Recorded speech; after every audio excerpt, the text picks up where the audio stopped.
Polentera. This machine has been designed to give the operator the possibility of serving soft polenta at any time. The Polentera has two main functions.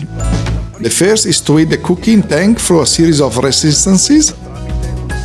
The second is to keep the polenta mix through a steel spiral inside the tank.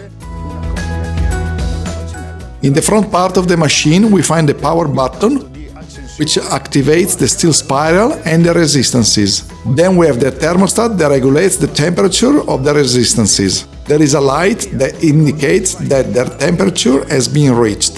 To start, I turn on the machine, I pour in 2 liters of water, a bag of homemade polenta and a pinch of salt. Now I set the thermostat in cooking mode. In the Polentera we use our house polenta, which is a classic. We also have another reference, that is the rustic polenta. Both of them work in the same way. The cooking time are approximate from 10 to 40 minutes. It always depends on the starting temperature of the water that is inserted in the tank. When the polenta is cooked, move the thermostat to maintenance mode. To serve the polenta, just open the dispenser this way and then close it. Now we are going to finish the dish by adding the topping we chose to the polenta we have just prepared. In this case we have heated some wild boar in Barolo that we are going to add on top, with a garnish of bay leaf. Here we have some of the many products that goes very well with the polenta. For example, the wild boar in Barolo that we used before. But also other game meat products works well, or a classic one like the goulash. Let's move on to mushrooms with the fungo mix, a porcino, cream cheese with the cacio e pepe, fondue, but also fish goes very well with polenta. For example, here we have a baccalà. When we have run out of polenta inside the machine, we have two options.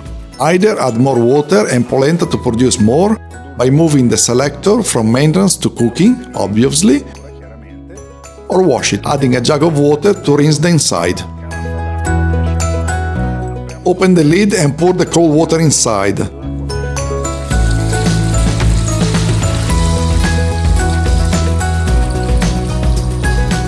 Let's run the machine for a few more minutes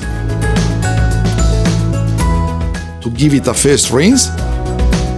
Then open to upload the water.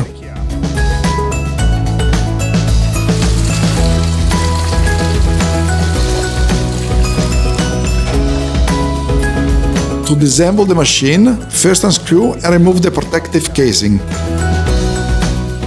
which is on the engine. Let's unscrew these two rivets.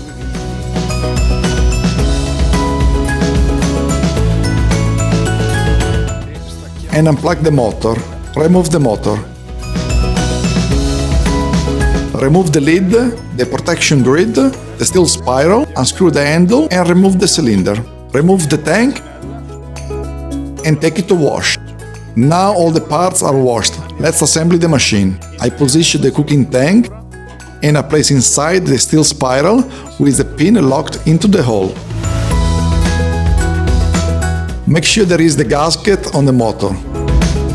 Insert the motor and turn the steel spiral by hand to lock it in place. Screw in the pins, tie them to seal without exaggerating, otherwise the engine will be blocked. Connect the plug and put the motor protective casing in position. We insert the screw to fix it in place. Insert the safety grill into the appropriate hole. It is important that the grill is assembled correctly or the machine will not work. Now I will mount the dispenser cylinder, which has a gasket that can be replaced if needed. I put it in its position. I take the handle and unscrew it into the cylinder hole. Close. Insert the lid. And the machine is assembled for a new use.